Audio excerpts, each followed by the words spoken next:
believed me, but I don't care if he reads the book. That's all that matters. So what is true? Well, I use a lot of Post-its, as does Kate. I don't know that I ever paid $6 for the Sunday Times and only read the style section, but I'm sure I've come close. I do like to drink the 7-ounce beers that Jane serves David. My husband knows a lot of history. He could have been a great history professor. I do have 2 smart and funny sons. But I wanted the father, David. I didn't write them as daughters. I stuck with sons because I wanted the father, David, losing his wife to be without any significant female companionship. And of course, it was a little easier to write sons. So I know a lot of teenage girls too, young adult girls. And yes, like David, I have a constant fear of losing someone to a car accident. And like Kate, I have an obsessive fear of cancer and dementia, to name only 2, but so does everyone else I know. I'm going to read just the first few paragraphs of the first page, the section called Before. Kate had read or heard somewhere that normal forgetfulness is misplacing your keys, while Alzheimer's is not knowing what keys are for. Surely, she thought, there was a middle ground between the two. Like when you locate your keys, but for the briefest part of a second, you think, are these really mine? They look familiar, and they don't. Like anyone who was 51, Kate worried about her memory, though her true specialty was dreading disease. In temperament, she wasn't particularly neurotic, but breast cancer had a hold on her. The disease was so common, she had begun to think of it as a normal stage of life, like acne or menopause.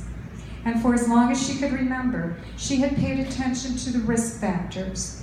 She had barely adjusted to the trauma of getting her period too young when she learned it was associated with breast cancer. Jewish grandparents from Eastern Europe, also very bad.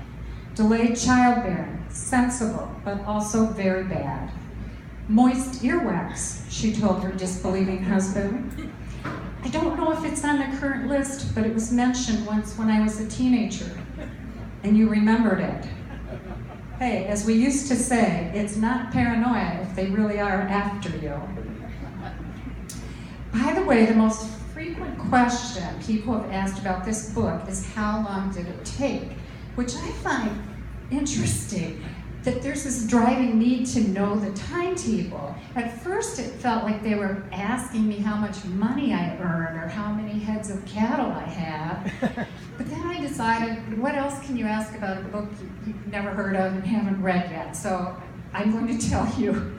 It was about 7 years ago when I heard one of those quick top-of-the-hour news bits on NPR about a new treatment for Alzheimer's. It sounded especially convincing. Great results, exciting news. And I thought, what if? What if someone could come back from a hopeless brain disorder?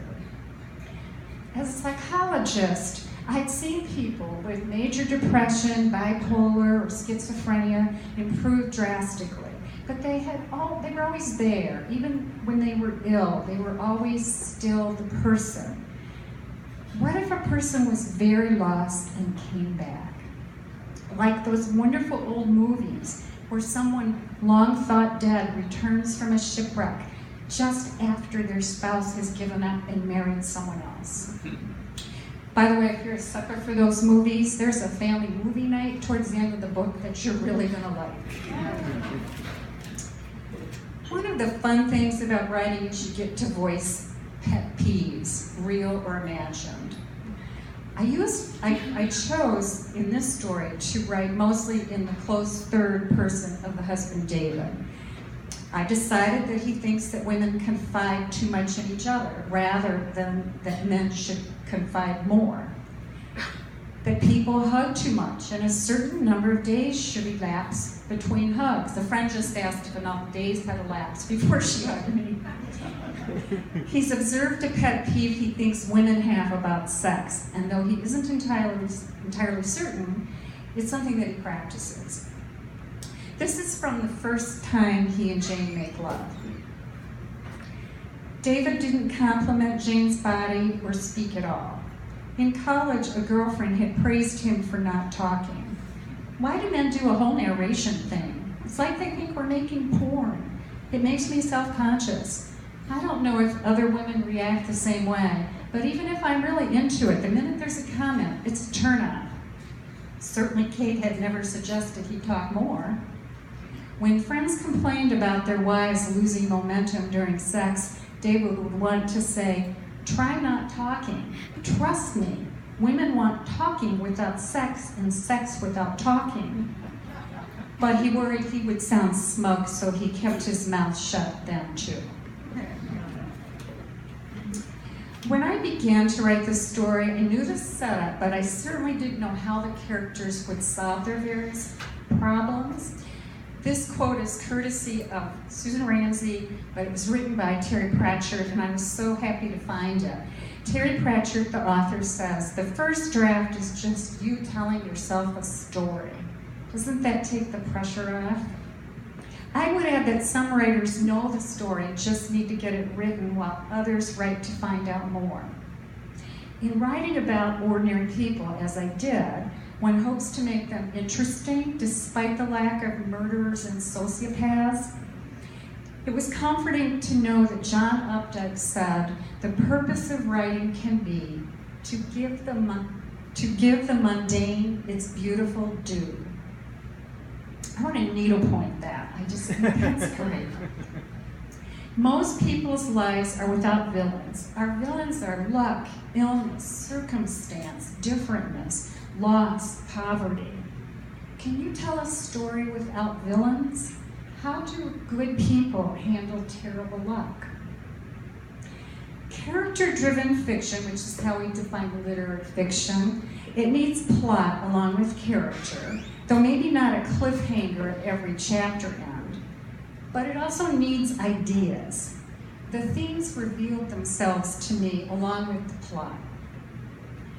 Marriage, the balance, a delicate balance in a marriage. Even in happy marriages, does one person love slightly more?